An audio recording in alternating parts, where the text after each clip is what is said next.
Listen, there's something unsettling about certain people, isn't there? They walk into a room and the temperature shifts, conversations pause, eyes track them without explanation. Most call it charisma. Psychology labels it presence. But what you're actually witnessing is an aura so concentrated, so potent, that ordinary people can feel it like pressure against their skin. These individuals operate in a different frequency entirely. They don't need validation. They don't seek approval. Their energy doesn't ask permission. And here's the brutal truth. Most people aren't equipped to handle being around them. Their power makes others uncomfortable. Their certainty threatens fragile egos.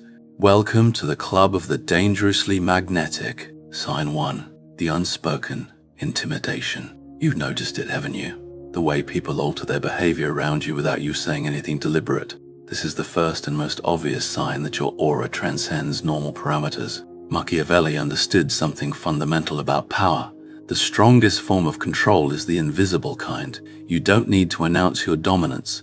The best rulers, he observed, were those who made others want to obey without explicit commands. Your aura works the same way. When your presence is powerful, people become hyper-aware of themselves. They straighten their posture. They think before speaking. They watch your facial expressions for approval. They never explicitly requested. This isn't manipulation in the crude sense. It's simply the natural hierarchy that emerges when one person radiates certainty while others emit doubt. The untrained eye mistakes this for rudeness or coldness. Wrong. True power never requires aggression. Aggressive people are actually weak people compensating. They're selling something they don't have enough of. Your aura doesn't need to sell anything. It simply exists, and that existence commands attention. Notice how weak people respond differently. They either become immediately subservient, laughing too hard at your jokes, agreeing too quickly with your statements, or they become hostile. The hostility isn't personal, it's defensive. Weak energy recognizes and resents strong energy because strong energy illuminates how little they possess. Here's what separates those with truly powerful auras from everyone else. You don't need the intimidation to work. You're not trying to intimidate anyone. The intimidation is a byproduct to your actual competence, your actual certainty, your actual understanding of how the world actually works. Machiavelli never advised princes to act tyrannically. He advised them to be quietly competent, strategically intelligent, and utterly unmoved by public opinion. When you achieve that state, intimidation becomes automatic. This unspoken intimidation manifests in specific ways. People take you seriously immediately. Your words carry weight. When you say something, people assume you've thought it through, even if you're just thinking out loud. Someone with ordinary energy might say the same thing and get questioned. You say it and people start believing before they've even processed your words. Authority without announcement is the highest form of power. Military strategists understand this. The best armed army that everyone knows about is less threatening than the military power that operates invisibly. When people don't know the full extent of your capabilities, they assume the worst. They assign you more power than you actually have. This is the golden territory of influence. The second manifestation of this unspoken intimidation appears in conversations. People rarely contradict you directly. They soften their disagreements. They phrase their opposing views as questions or tentative suggestions. Meanwhile, you can state absolute positions without qualification, not because you're arrogant, but because your confidence doesn't invite debate. Debate requires participants who feel equal. When someone's aura is significantly stronger, equality ceases to exist in that space. This isn't cruelty, it's physics. Strong gravitational fields pull weaker objects toward them. That's not the sun being mean to the planets. It's simply the nature of mass and force. Sign 2. People become uncomfortable in your silence.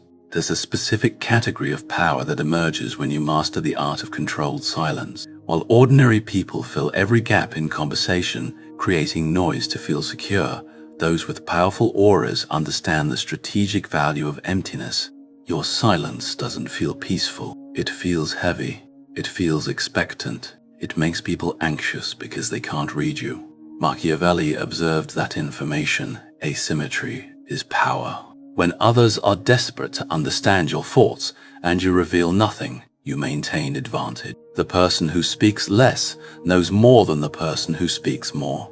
This mathematical reality creates the very discomfort you notice around you. Watch what happens when you're in a group and you simply stop talking. Everyone becomes hyper-focused on your expression, waiting for signals. They try harder to entertain you, to impress you, to gain your approval. They speak more, filling the void you created, and in that desperation to fill your silence, they reveal themselves completely. They offer you information, opinions, emotional vulnerabilities. You gain total intelligence about them while they know nothing about you. Normal people interrupt this silence because quiet makes them feel invisible and unimportant. If you're not responding, they assume you're not listening or you're judging them negatively.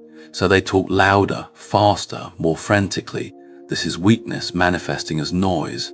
A powerful aura generates silence, naturally, because people are too busy monitoring you to relax into normalcy. The discomfort people feel in your silence stems from a specific source. They recognize, on some unconscious level, that you're in control, and they're not.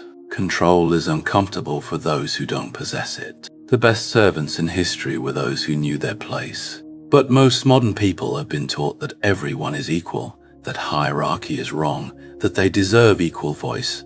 When they meet someone whose aura contradicts this belief system, they experience cognitive dissonance. The dissonance manifests as physical discomfort. You'll notice this particularly in professional settings. During meetings, your silence carries more weight than someone else's lengthy explanation. People actually listen to you more carefully because they assume if you're bothering to speak, what you're saying must be important. The verbose person gets tuned out. The quiet, powerful person gets analyzed. This creates a secondary effect that further isolates you. People develop a kind of nervous respect around you. They're simultaneously attracted to your presence because powerful energy is compelling and repelled by it because it makes them feel small. This attracts only specific personality types. Those with fragile confidence avoid you. Those with secure confidence seek you out. Those with hidden confidence pretend to avoid you while secretly studying you, learning from observing your patterns. Your silence also grants you strategic observation. While others are performing, entertaining, seeking validation through constant feedback, you're gathering intelligence. You notice who's genuine. You see through performative kindness. You identify the actual power structures in any group, separate from the stated hierarchies. The discomfort builds when people realize you don't need them to validate your silence. A weak person's silence seeks engagement. They go quiet and then become relieved when someone finally pays attention to them. Your silence doesn't seek anything. It exists complete. This terrifies people because it suggests you'd be perfectly fine if they disappeared. And they're probably right. Sign 3. People either worship or resent you. There's no middle ground with a powerful aura. This is one of the harder realities to accept if you're someone who possesses one. The fantasy of universal approval dies quickly when you understand this dynamic. Your presence polarizes, not because you're trying to polarize, but because strong energy reveals people's own internal conflicts. Those with actual confidence and those secure in their own competence tend toward admiration. They're not threatened by your power because they understand power. They recognize it, respect it, and often seek proximity to it. These are the people who become your genuine allies. Not out of weakness, but out of mutual recognition. Two strong entities can coexist in respectful hierarchy. This is how the best partnerships form. Then there's everyone else, the majority, and with them, the dynamic splits into two categories: worship or resentment. The worshippers are particularly interesting. They've constructed an identity around their own inadequacy, and your presence validates this. You become their permission to not try. They project godlike qualities onto you while simultaneously hating themselves for doing so. This is the most unstable category of people to have around you.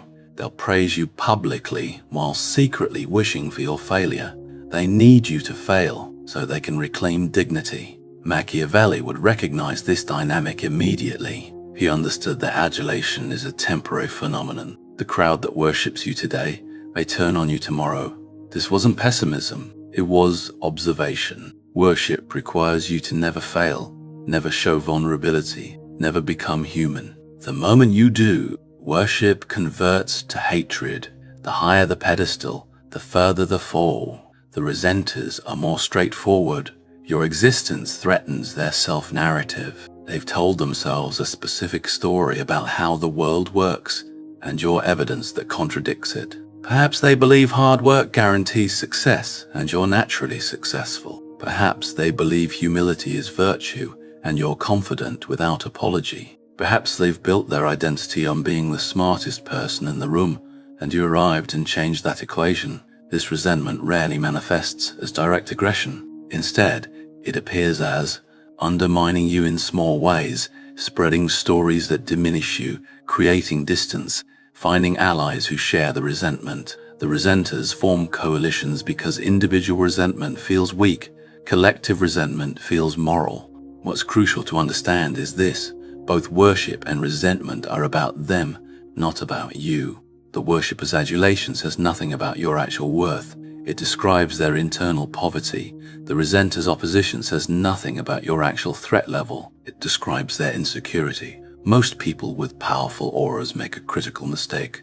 They try to bridge this gap. They attempt to make the resenters understand them. They try to humanize themselves for the worshippers. This is the mistake of forgetting who you're dealing with. These people aren't interested in the real you. They're interested in the character you represent in their internal narratives. The paradoxical truth is that accepting this polarization actually decreases both. When you stop trying to convince resenters, they lose something to resist. When you stop reassuring worshippers, the fantasy collapses naturally. What remains are the rare individuals on either side who are drawn to your actual presence rather than to your symbolic function. This is lonely. Accept that.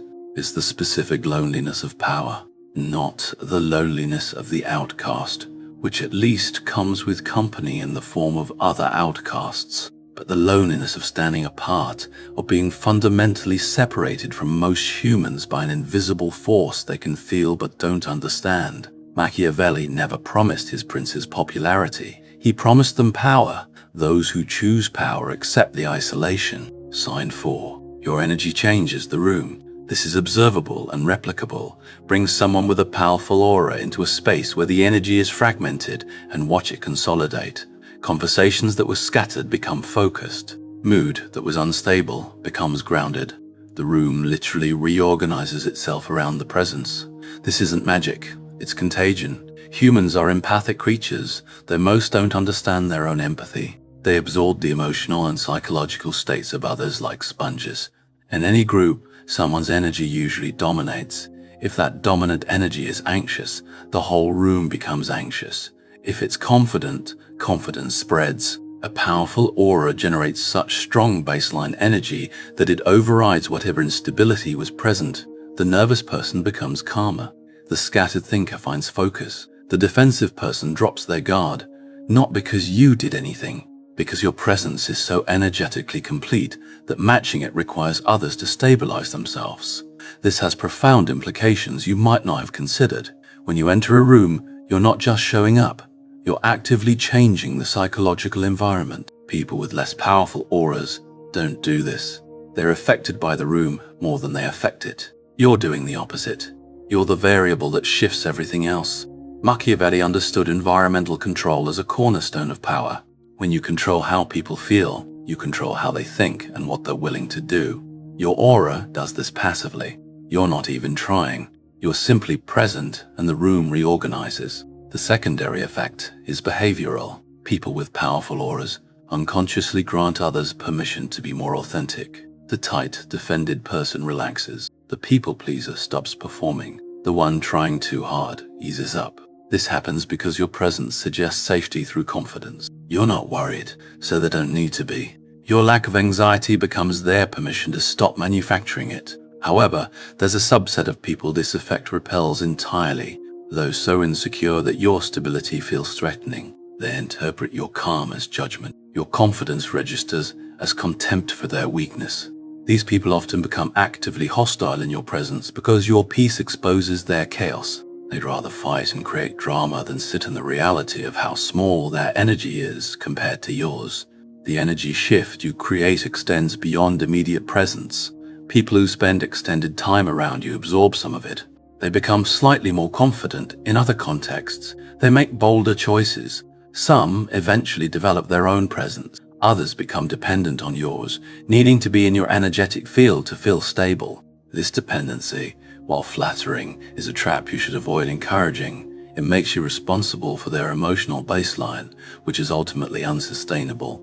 The room changing around you is also preparation for leadership. Real leaders don't command change, they embody it, and the world conforms. Your powerful aura is you naturally radiating the frequency at which leaders operate. Most people haven't learned to do this consciously, so when they encounter it, they respond with fascination and unease. Sign 5. People question their own judgment around you. This is perhaps the most psychologically sophisticated manifestation of aura power. When you're present, people's confidence in their own perception weakens. They second-guess their thoughts. They wonder if they're thinking correctly. They become uncertain about what they're observing. This happens because your presence radiates such certainty that it creates a standard against which others measure themselves. And by that standard, their own conviction feels small. If you say something with absolute belief and they have doubt, the instinct is to assume you're right and they're wrong. Not because you've proven anything, but because confident certainty is contagious. The dangerous aspect of this is that people become susceptible. They're more likely to accept your perspective, even when their initial gut instinct contradicted it. They'll rationalize themselves into agreement. Well, maybe I was wrong. They seem pretty certain about it. This is how influence operates at the highest level, not through argument, but through the simple transmission of unshakable belief. Machiavelli wrote about the necessity of appearing virtuous, even if not virtuous, but there's a deeper level to this. If you're actually virtuous, actually correct in your thinking, then your certainty compounds this. People can't definitively prove you wrong because you're not wrong. They're left with a vague sense that they should trust you, and they do. The second manifestation appears in memory. People literally remember conversations differently when you're involved. You'll say something once with conviction, and weeks later they'll remember you saying it multiple times with more conviction. They're not lying. They're unconsciously enhancing the memory because the person delivering it carried such presence. Their brain amplifies what powerful people say. This has obvious applications in business, persuasion, and leadership, but it also has darker applications. Powerful aura can convince people to do things contrary to their interests if you're not ethical. A persuader with powerful aura and questionable morality is genuinely dangerous. This is why Machiavelli emphasized that a prince must at minimum appear virtuous. Power without ethics is catastrophically unstable. When people question their own judgment around you, they're also interrogating their worth. If this person is so clearly superior in certainty, what does that say about them? Most resolve this by elevating you and diminishing themselves. They become self-doubting. This isn't a permanent state. Usually it only exists in your presence, but it's revealing about what your aura triggers. The cure for this, if you're interested in actual relationships rather than dominance, is deliberate vulnerability. Occasionally express uncertainty. Admit when you're wrong. Show them that questioning their judgment didn't mean their judgment was invalid, but this requires conscious choice. Naturally, your aura will continue to create doubt. That's just what it does. The best practice is awareness. Know that you're altering people's certainty simply by existing near them. Use this knowledge carefully. Influence without conscious intention becomes abuse. Sign 6. Authentic people gravitate toward you. Here's a counterintuitive effect of powerful aura. It attracts authenticity. While ordinary people trigger performance and defense mechanisms in others, you trigger realness. Genuinely authentic people recognize your presence as safe for authenticity. They see someone unconcerned with social performance and think, I can be myself here. This is because authenticity recognizes authenticity. Most people never develop actual authenticity. They develop personas. They build characters that they think the world wants to see. But these personas require constant maintenance. They're exhausting. They're also fragile because they're false. When you meet someone whose aura is so powerful that they're genuinely unconcerned with managing how others perceive them, something shifts. The authentic person thinks, this person isn't scared, they're not pretending. Maybe I don't have to pretend either. So they drop the act, they become real, and real is magnetic to other real people. This creates a secondary effect. You attract the best people, not the most popular, not the most popular, not the most Amished, not the most image conscious, but the most actual. the ones who've done the internal work to know themselves and stopped performing for external approval. These are rare people, but they exist, and they find each other. Machiavelli would appreciate this dynamic because it's about genuine power differentials, not manufactured ones. The people who gravitate toward you aren't doing so because you've tricked them or performed better. They're doing so because they recognize actual strength and actual authenticity. This is the only kind of influence that's stable long-term. The authentic people who gravitate toward you become your real allies, not because they worship you, but because mutual recognition creates natural alliance. You don't have to prove anything to them. They don't have to prove anything to you. There's an implicit understanding that you both operate on the same frequency, the frequency of actual rather than performed excellence. This creates an interesting secondary social phenomenon. Other people notice which people gravitate toward you, and they attempt to emulate them. But they're emulating authenticity without possessing it, so they create a new persona of authenticity. This is particularly visible in younger people who haven't yet developed their own presence. They'll mimic the authentic people who mimic you, creating a pyramid of increasingly false authenticity. It's comedic if you pay attention to it. The real benefit of authentic people gravitating toward you is psychological. You're not exhausted by your relationships. With people who are performing, you always have to maintain awareness and manage their perception. With authentic people, you can simply exist. They're not studying you for signs of judgment. They're not performing. They're present. This is rarer than you might think. If you've noticed authentic people seeking you out, it's confirmation that your aura is actually powerful. Fake people can attract fake people, but authentic power attracts authenticity. There's no faking this correlation. It either happens or it doesn't. This also means your friendships tend to be deeper and more stable. Real people stay. Performers eventually leave because the performance becomes unsustainable, or because they realize you're not going to validate their character. Real people stay because mutual recognition is enough. Sign 7. People expect more from you. With power comes expectation. You talk about until it's too late. When you develop a powerful aura, people don't start treating you as equal. They start treating you as responsible. They expect more. Not in terms of perfection, though some will, but in terms of actual delivery. Someone with ordinary presence can make mistakes and it barely registers. They can underperform and it's explained away by circumstances. But someone with powerful aura, your mistakes are real. Your underperformance is notable. There's a baseline of competence that's expected from you simply because you exist in a certain way. This creates a specific pressure. You can't be human, not in front of others. You can be human in private, but the moment you're in public or in professional context, you're expected to be more than human, more together, more certain, more capable, more everything. This is the weight of presence. It's significant. Most people with powerful auras don't realize they're carrying it until it becomes too heavy. Machiavelli touched on this when discussing the appearance of virtue.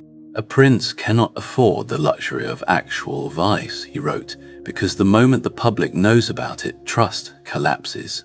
Similarly, your aura creates a baseline expectation that you won't fail, won't show weakness, won't be mediocre. When you inevitably do one of these things, the fall is harder. This expectation is also selectively applied. People who worship you will excuse failures. People who resent you will highlight them. People who respect you will acknowledge them without losing respect. But all groups share the underlying assumption that you should be doing more than you're doing, achieving more than you're achieving. The trap is buying into this expectation. Many powerful people internalize this pressure and develop a savior complex. They start believing they're actually responsible for solving everyone's problems. They work themselves to exhaustion because the expectation field around them is so dense. The healthier response is to acknowledge the expectation, recognize it as their problem rather than your problem, and establish clear boundaries about what you are and aren't responsible for. Some people with powerful auras become isolated because of this expectation. They're tired of being expected to be exceptional, so they withdraw. Others lean into it and become workaholics, in service of maintaining the image. Neither is ideal. The sustainable path is acknowledging the expectation while maintaining autonomy about whether you'll meet it. You'll notice this particularly in leadership positions. Your team expects you to know the answer. They expect you to hold certainty, even in uncertainty. They expect you to make the hard call without showing doubt. Some of this is reasonable, some of this is unfair projection. Your job is knowing the difference. The psychological effect of sustained expectation is interesting. People around you start performing your excellence back to you. They become more professional, more thorough, more ambitious simply because they're operating in a field that demands it. Your presence raises standards.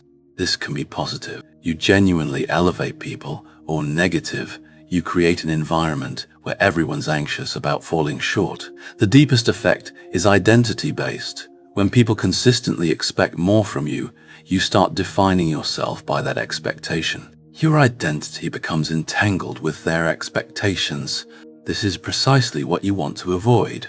Your power should come from internal clarity, not external projection. If you depend on others' expectations to maintain your sense of self, you're actually weak. You're just well-dressed weakness. Your powerful aura is real. It's not imagination. It's not vanity. People genuinely respond to something you're radiating. This response comes with benefits and costs. The benefit is influence without effort. The cost is isolation, expectation, and polarization. The key is using this power consciously rather than unconsciously. Most powerful people stumble through their influence accidentally. The truly dangerous ones, the ones Machiavelli would have respected, are those who understand exactly what they're doing and why. You now know the signs. The question is, what will you do with this knowledge? Will you remain asleep to your own power, or will you step into it fully?